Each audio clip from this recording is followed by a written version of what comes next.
with nothing was easy. Try starting with less than nothing. That's what we did. That's hard. Not everything is going to make sense, and sometimes you got to do things for a long time that don't make sense if you really want to live the life that you imagine for yourself. This is about two guys from Detroit who took a salsa recipe developed in the back of a tiny restaurant and built it into the largest fresh salsa company in the United States. I'm one of those two guys. This is our story. For me, it all began right after I got out of business school. I was working in corporate America, and I asked myself a simple question. Am I really living the life that I imagined for myself? And the answer was no. There was simply a void between the level at which I wanted to live my life and the level at which I was living my life. And that void was unacceptable to me. It was driving me crazy. So I decided to do something about it. When I was in college, I spent a summer in France and fell in love with the food and wine culture. So I decided to combine my passion for food and my passion for business and start my own food company. Like a lot of food entrepreneurs, I spent the next 4 months on my kitchen counter and I developed a line of marinades. Came up with a name called American Connoisseur. I found a graphic designer, stood over her shoulder, 15 bucks an hour. She made some labels. I sent some samples to the buyer at Macy's. The guy calls me on the phone at home. I certainly didn't have an office. He said, these are the best marinades I've ever had in my life. 2 days later, I get an order for him for 96 cases. That's the good news. Bad news is I have no place to make these. Frankly, I don't even know what I'm doing. So I scramble around. I find this little commerce park in Metro Detroit. Landlord walks me up to this bay and he says, look, these people just vacated this space. They've got a counter and a couple sinks there. Why don't you just make your products here? I think it's a great idea. I do some research. I discovered that I need $2,500 to convert this space to a commercial food processing facility. Well, that was $2,500 more than I had at the time.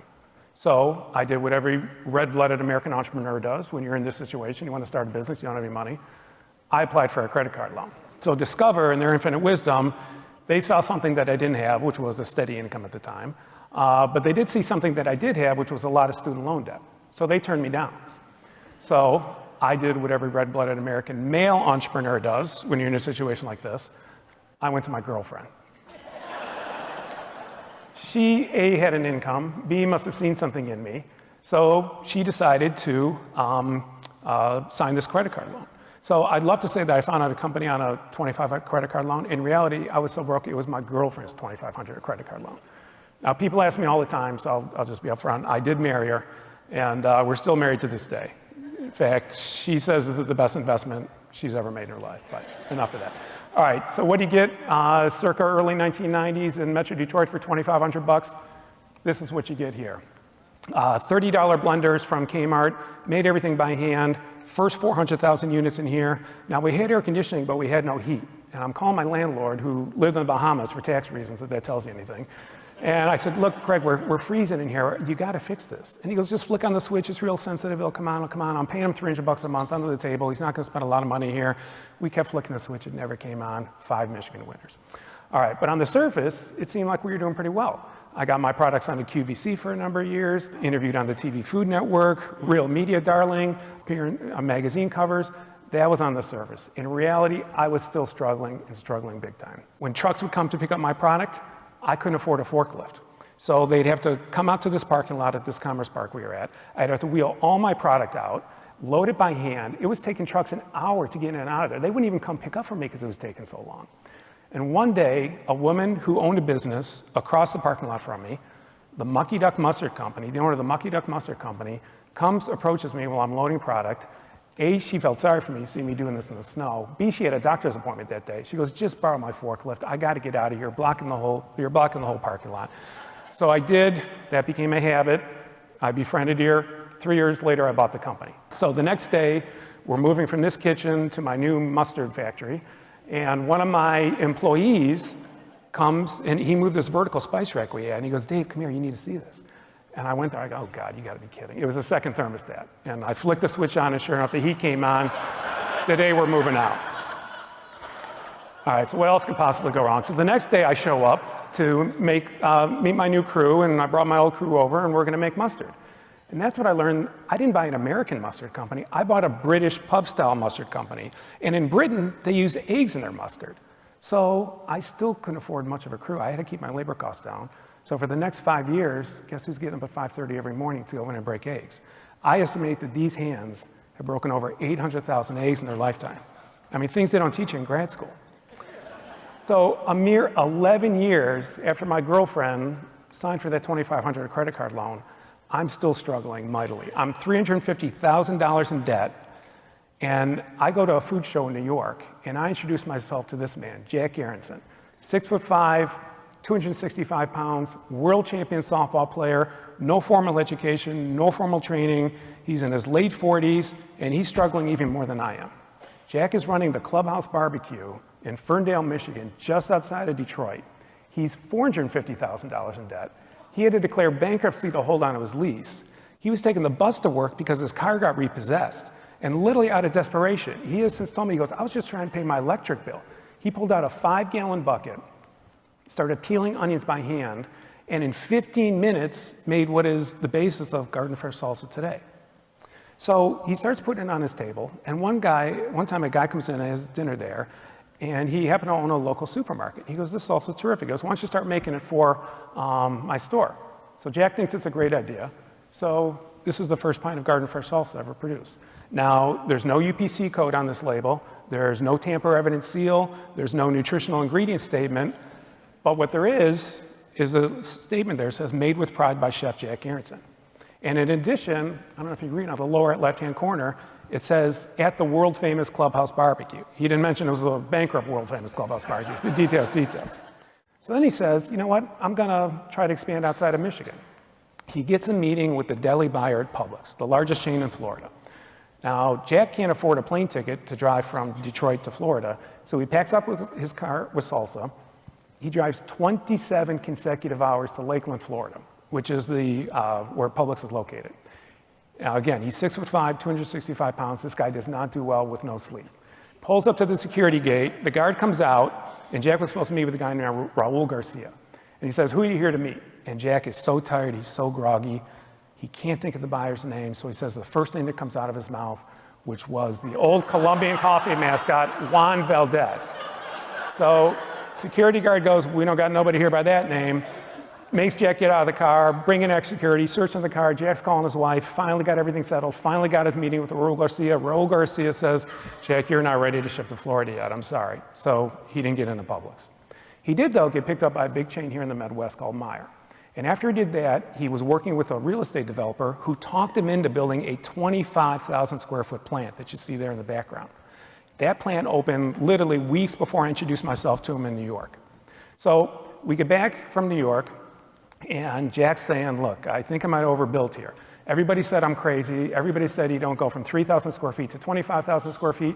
You don't increase your size 8-fold. He goes, I'm starting to think they're right. He goes, I can't pay my rent again. Why don't you move your Mucky Duck Mustard Company in with me, outsource your manufacturing to Garden Fresh. That'll pay for my rent. I'll give you an office, focus on sales, marketing, you do whatever you want to do. By the end of the lunch, I said, yeah, sure, let's give this a shot. So after a few months, our talents seemed to complement each other pretty well. And Jack asked me to be a partner in Garden Fresh, and I said yes.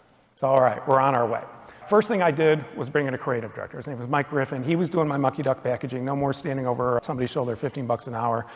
He took our packaging from this to really what it is today.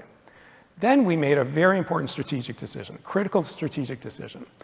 We decided that we needed to be more than just a salsa company, that if we were going to truly meet the needs of our customers, we needed to be a full-scale deli supply company. So we bought a hummus company. 6 months later, we came out with our own line of hummus. We bought a tortilla chip company. We launched a line of dips. We did a deal with Jimmy Buffett's Margaritaville Food Group. We literally licensed his brand, and we launched a second line under his label of dips, chips, and salsa. So fast forward to the present, Garden Fresh is now the #1 brand of fresh salsa in the United States, by far, actually.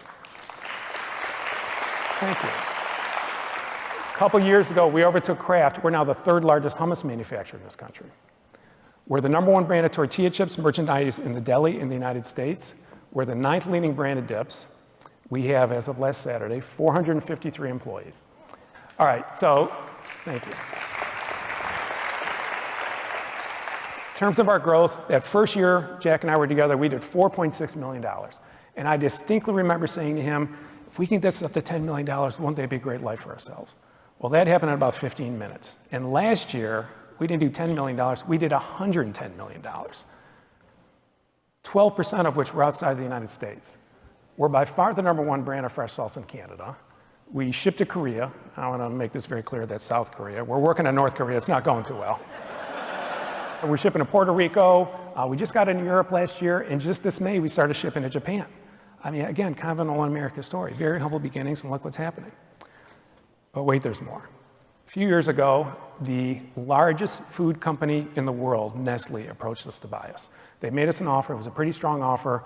We just didn't feel right about it. We didn't think we'd be a good fit, so we turned it down. For the next 2 years, we were in discussions with the second largest food company in the world, Pepsi. They offered us $60 million that we walked away from. Again, we just didn't think it was the right fit, so we decided to remain independent. But a funny thing happened on the way to the forum. After we walked away from these guys, they went out and bought our competitors. To this day, Nestle owns the #2 brand of hummus in the United States. Pepsi owns the #1 brand of hummus in the United States and the #3 and the #5 brand of salsa. So at our next board meeting, we're sitting there, what have we done? I mean, there's no way we can compete with Fortune 500 companies. They have resources we can only dream of. But I said to our board, I truly believe that our products are the best on the market, and that as long as we're the best, there's going to be a place for us in this world. And I remember a conversation I had with another Fortune 500 food company executive. They had just launched a line of products. And he was telling me about it, and I said, well, that's great. How's it taste? He goes, well, pretty good. I go, what do you mean pretty good?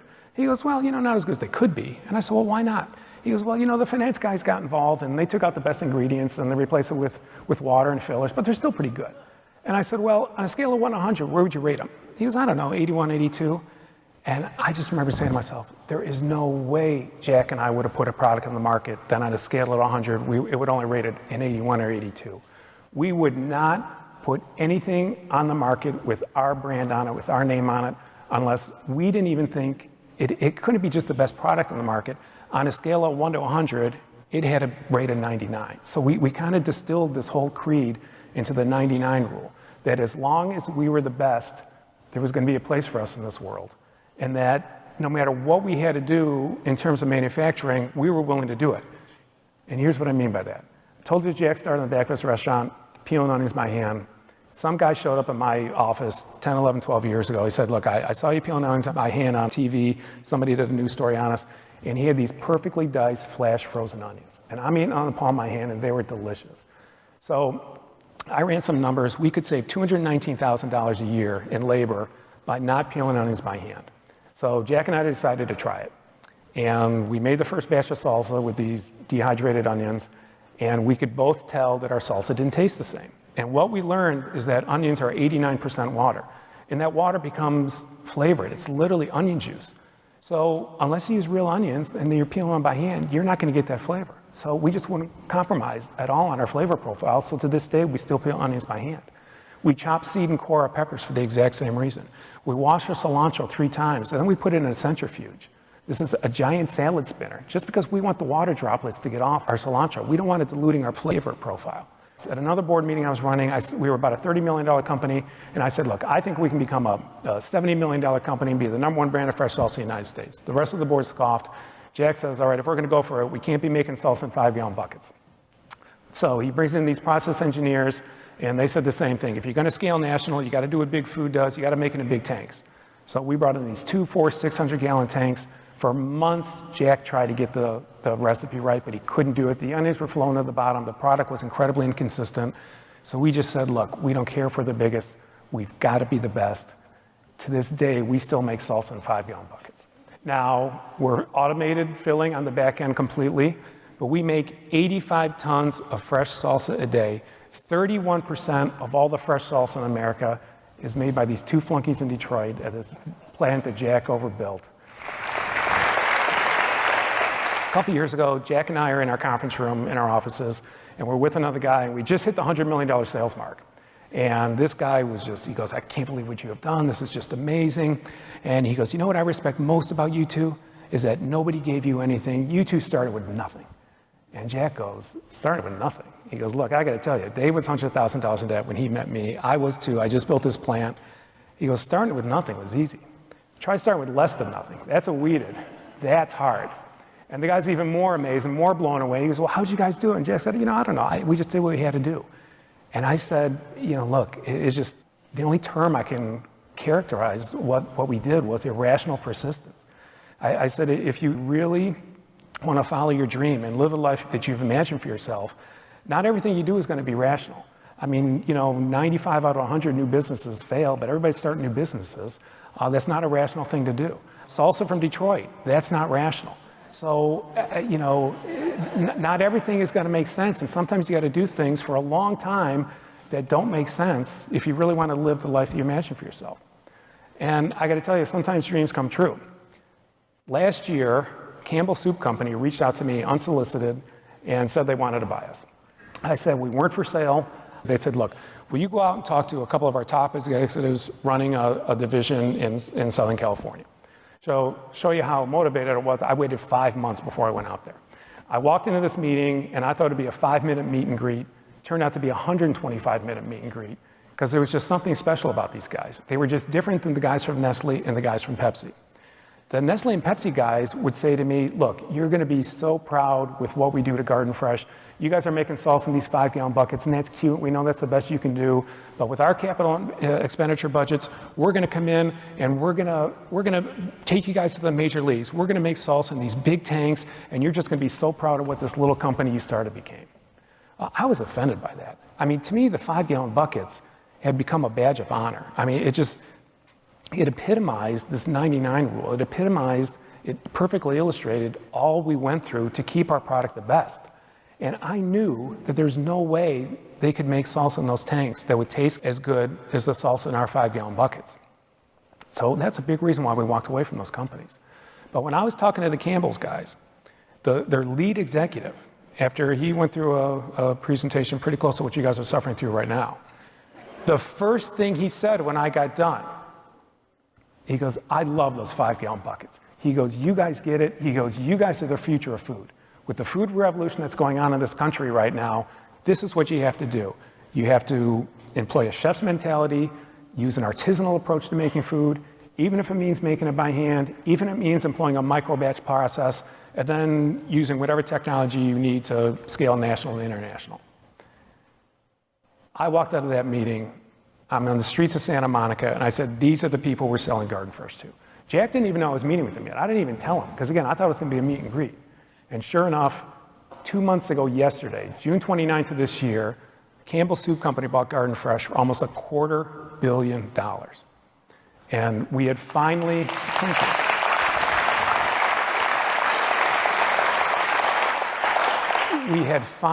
found someone who was in alignment with our values to make the very best product you can be. And there's always going to be a place for you in the world if you do that. Thank you very much.